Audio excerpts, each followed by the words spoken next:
a little go around if you don't mind. So I'm gonna pick on Charlie because he's an improv dude. So in your own life, in your own experience, before, during, and after this workshop, if I were to say Wabi-Sabi, what would Well, what most comes to mind right now is my kitchen floor, okay. which is soft pine with top cut nails, Oh. and it's been there. We've lived there about almost 40 years, Yeah. and it got really all messed up. It's a soft white pine, gets completely worn down, and we refinished it once. Yeah. And then now it's all worn down and scratched and broken, and down to the bare wood, and right where the refrigerator door opens. You stand there, you put your face with it over the refrigerator, that's where it's like a worn spot. Would you say it's gnarly? It's more than gnarly, and we're going to leave it. We're leaving it. We're not changing it. It's going to be, that's the way the floor looks. It's a history of our lives. I'm going to ask Simon and Bob last, so I'm going to skip over to Grace. Grace, Wabi-Sabi. I'm thinking it's like an acceptance of our own, what we consider imperfections. It's almost like it's okay. It's like a very, to me, healing concept, because I think, especially living in the man-made world, and with so much exposure to so many images of idealism, perfection, whether it's body image or other things to aspire to, it's so, you need that counterbalance of having the imperfection be perfectly fine and acceptable. What I thought you were going to say was your original nature. In Zen, they use this sort of koan busting question of what did your original face look like before your parents were born? Just sort of get into what is our original nature, and certain objects, we look at them and they are us. I mean, do you ever have that experience? Yeah, things that you recognize as Yeah. Yeah. Whether it's a dog or a car or I don't know. And it's just instantly recognizable. And where does that come from? My original nature is in this object or this image. Is that resonating? Yeah. But I think that what I'm saying is that it's very hard to find that, or The imperfections are easier to find, right? yeah, but it's also an acceptance of that I think is good. That what you were talking about is it's also all part of it.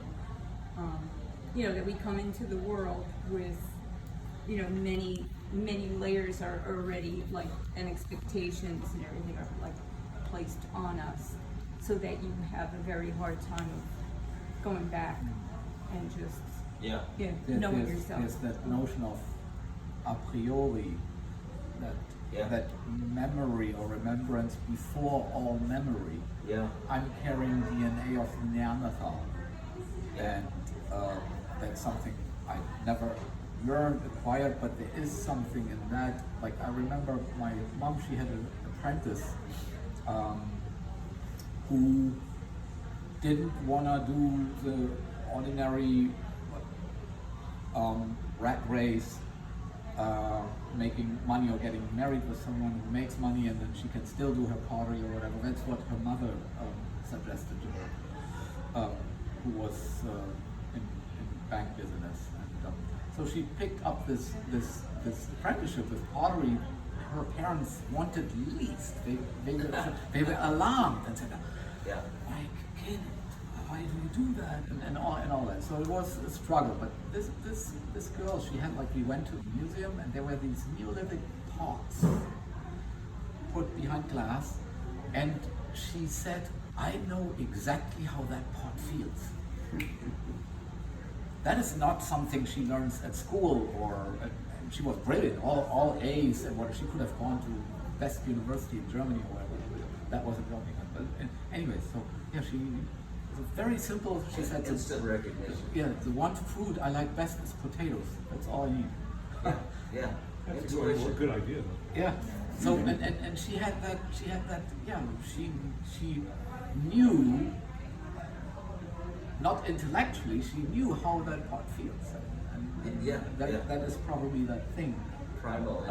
Yeah, or that a priori before the Yeah. The ritual. DNA before the DNA. body. Yeah, you find different explanations for that, but I know when it comes to pottery, I'm convinced that's why she wanted to do pottery. Is when you are in sync with the clay, that material. That's why I like to work with wild clay. I dig myself, and I kind of have an idea where that is coming from, how it got here, and things, and not just something you get out of a plastic bag after you've picked up the phone and ordered it. Then when you know and you work with that, and there is something is happening where that material becomes an extension of you, and when the way the clay then works, it allows you a brief insight into the journey of the rock that turned into that clay. And Yeah. because of the so-and-so rock, it has certain properties, but it kind of basically you allow it, oh my God, how old am I going to get? Maybe 80, hopefully not, but here I have the chance to experience 20 million years. It's like a rawness, which has loneliness, despair, fear, and mortality built into it. But that makes it even more primal, that you can be in the moment and appreciate it, knowing it's not going to last forever. It's like the snag on, when I lived in Oregon, you'd see a snag or, a tree that was left standing by itself. And it represented you. And a lot of Zen monks in the old days, they use that as a subject of poetry. That sort of, and here I am. Yeah. That tree is me. Yeah. I'm going to meditate under this tree. Yeah. Right? That's I'm going to scoot around here. Zohar, would you like to jump in next? Yeah, I like that discussion. Wabi-Sabi, donde está? Yeah, as you were kind of, before you were saying that, I was kind of thinking I was looking into time dilation lately, and that's the concept that as you get closer to a source of gravity, your time slows down. Oh, I hate that. Yeah. So, all matter, like from a single atom floating in the vacuum of space to water that's flowing down a river, a mountain, stream, or all matter wants to. If matter has a want, it wants to slow down. It wants to get to a place where time is slower. And that's the comfort zone of matter. yeah. Slower. Almost like entropy. Almost like entropy, its goal is to get to a place in space where time is slowest. And, to me, Wabi-Sabi is kind of a mixture of that and grounding yourself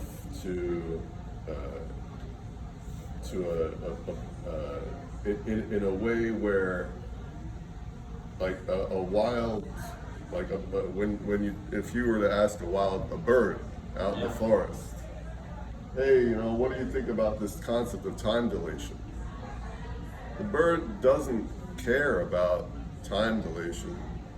An ant doesn't care about any of these concepts. It's just living its life it's kind of flowing through this whole, you know, our brains are just, and especially, you know, after we've humans, after we've decided to settle down and farm and stuff, now we've gotten to a point where we're able to philosophize and think and play and, you know, do these things. So our brains have gotten you know, to a point where we've kind of departed from this wilderness thing that this bird and the ant is just saturated in.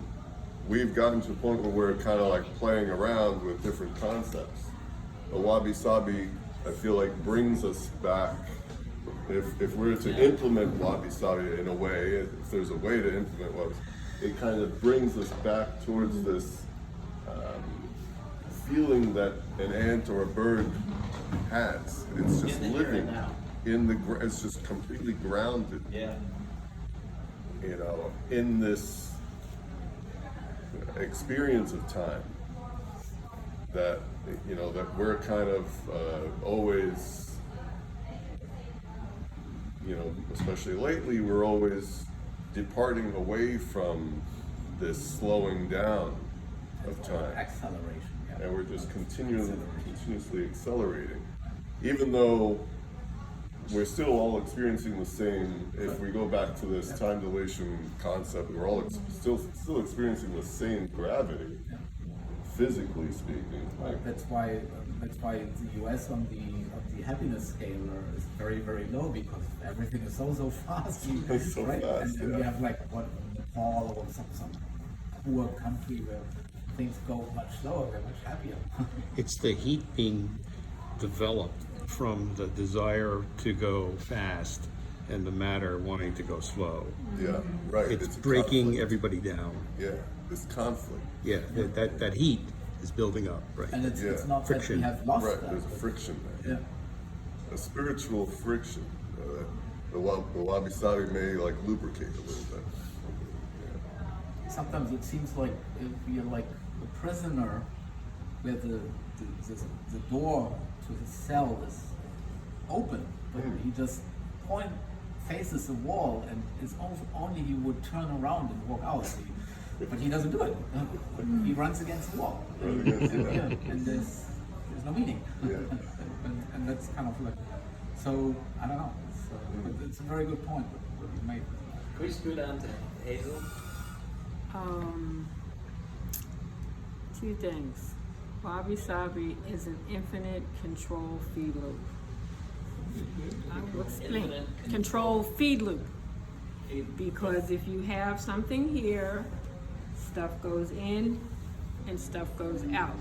But in the feed loop, whatever goes out comes back in and changes what it is what you're doing. So every time you do something, it changes the object. So Wabi-Sabi to me is you're always in a state of change, which is not, which is not good, which is not a bad thing, which is not a good thing, but you always need to know that whatever it is you do is going to affect everything else you do. Yep. Yeah. True. Pat? Yeah, wabi-sabi, it's a wonderful term, and it's actually one I've heard Simon. I'd never really heard it much before you, Simon. And it's funny, this time of year, from like April through October, I ride bikes with a friend of mine every morning around dawn. We usually start around 6, and I live in Hunterdon County, which is quite beautiful, and there's a lot of back roads, and we're riding at that. It's a very interesting time of day because the day is new and the angles are different and the sun, and I like to think I have a lot of moments of wabi-sabi when I'm riding, because there'll be just a glance, you'll be coming around a bend or going up a hill and you'll see something, and it's this moment of connection, of beauty. It's something that's grounding, and it's something you just recognize it as infinitely valuable. And because so much of the energy of my life is exactly the opposite in terms of it's the work day with it's all about judgment, production, discrimination, and cutting everything apart. And in these moments, it's like everything gets put back together. And, you know, I can remember, and it's small things. Like I heard someone mention recently, somebody just paid $600 million for a Marilyn Monroe and Andy Warhol. And I can tell you that I'll be riding up a hill and I'll see some water droplets on blades of grass, or I'll catch a glimpse of a deer kind of through the mist, or something like that. That's as precious as any Andy Warhol painting. Yeah. To me, that's Wabi-Sabi, you know. Yeah, Dogen Zenji wrote a book called Moon and a Dewdrop, you know, where you wake up in the morning and you look at this tiny little thing and then poof, there's the moon. You know, the absolute, the particular, and as well. And just, I think what we all hunger for in our culture, which gets back to your thing about happiness, is that we're not a very happy culture because we're not in this space very often. But the point is, we don't have to do that. It's just we think we do, and of course, like you said, like everything is about looking more beautiful, more beautiful. The other day, I don't listen a lot to pop music, and the other day I listened to this German pop music, and the singer-songwriter, and the title of her song was "We're Never Beautiful Enough," and that's what here, because more beautiful, better, and we're never beautiful enough. Yeah, the tyranny of more, Yeah, right? it's tremendous. Yeah. Like Ronald Reagan used to work for General Electric in the 60s, and he'd do these commercials right after Disneyland. And he'd say, progress is our most important product. You know, he would turn everything into a commodity. Right. Yeah. And we turn, and That's what our culture does. we turn We ourselves, commodify we everything. turn ourselves into robots, cyberbots. Yeah. You know, That's why, producers. like your friend said, he's so upset or disappointed how our system, our capitalism hijacks Wabi-Sabi, and that it's a problem. It's a business proposition, but it has nothing to do with that. You know. But you really created a process for us to have fun today. So I want to give you a hand for Well, that. everybody, all you guys, it wouldn't have been possible. Thanks for coming. And Linda, did you want to comment? No, I just really think it's this is really a wonderful experience because we're sort of being in a group, which we don't do a lot, you know, because we're driving to work, Right. being solitary when I work, you know. So I really appreciate knowing you and getting to know you, and then also playing, because we don't play that much in our culture. No. You know, so this is like wonderful just to take time, Yeah, you know, yeah, and create sure. something, get to know new people, to think about, and just be in the moment versus thinking about what you have to do or, you know, your to-do list or what you have to produce or something like that. So I really appreciate being here. Yeah, thank you for those kind words, because it's we hope to create this kind of playground again Yeah. in the future. We have some ideas, some thoughts about where to do it. May not be here, maybe in my garden. It could be in another museum. It could be somewhere, but hopefully you could all be a part of it and have fun. Yeah, yeah, for me, the only wrapper I would put on it for me personally, Wabi-Sabi. Yeah, Wabi-Sabi has allowed me to understand that it's really, really okay to make a lot of mistakes, as long as you figure out the problem solving behind it and working towards the solution, because otherwise you're pretty boring and don't make any progress. So I'm so happy I've made so many mistakes in my career to bring me here today. There's a New Age writing book Omega Institute has in its library, and it's written by Gail Scher, and the title of it, I use it in some of my haiku classes, One Continuous Mistake. Yeah, that's good. One continuous mistake. Mistakes can be beautiful. Oops, oops, oops. Ooh, this is sort of fun, these oops. Yeah. It's okay. Great. It's okay to not be okay. And there are all kinds of mistakes. And, I mean, just to finish this from